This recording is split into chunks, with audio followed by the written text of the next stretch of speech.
எதிர்நீச்சல் தொடர்கிறது சீரியல் கதைக்களம் எதை நோக்கி செல்கிறதுன்றதே தெரியல. பெண்கள் எழுச்சி பற்றிய கதை என ஆரம்பத்தில் இயக்குனர் சொன்னார்.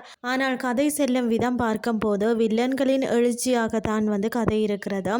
கதை இப்படி செல்கிறது என ரசிகர்கள் பலரும் நிறைய புலம்பிக் கொண்டிருக்கிறாங்க. ஆனால் இயக்குனர் திருச்செல்வம் கேட்பதாக தெரியல. நாளுக்கு நாள் வில்லன்கள் ஆண்கள் ராஜ்யமாக கதை நகர்ந்து வருகிறது. பெண்களை அடிமைப்படுத்தி குணசேகரன் என்ற வில்லனை இதுநாள் வரைக்கத்தாக வாழ வைத்த இயக்குனர் இப்போது ராவணனை சேர்த்திருக்கிறார்.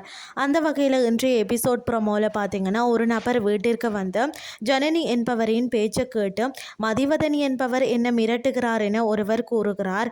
அதை கேட்டு கதிர் ஜனனி மீது செம்ம கோபத்தில் இருக்கிறார். ஜனனி மதிவதனியை சந்தித்து விகேவை இப்போதைக்கு வேறு ஏதாவது இடத்துல மாற்ற வேண்டும்னு சொல்கிறார். அவரிடம் பேசிவிட்டு வீட்டிற்கு வந்த ஜனனியை அடிக்க பாய்கிறார் கதிர். அது மட்டுமில்லாமல் மதிவதனியோடு சேர்ந்து என்ன திட்டம் தீட்டுகிறீர்கள், என்ன சதி திட்டம் செய்கிறீர்கள் அப்படின்னு சொல்லி பேசுகிறார். அதற்கு ஜனனி, நீங்கள் ஒரு இடத்திற்கு போய் பேசினால் அது சதி திட்டமாகுமா அப்படின்னு சொல்லி கேட்கிறார். மீண்டும் மீண்டும் ஜனனி மீது பழி விழுந்து கொண்டே இருக்கிறது. அடுத்து ஜனனி என்ன செய்ய போகிறார் அப்படின்னு சொல்லி பொறுத்திருந்தே பார்க்கலாம்.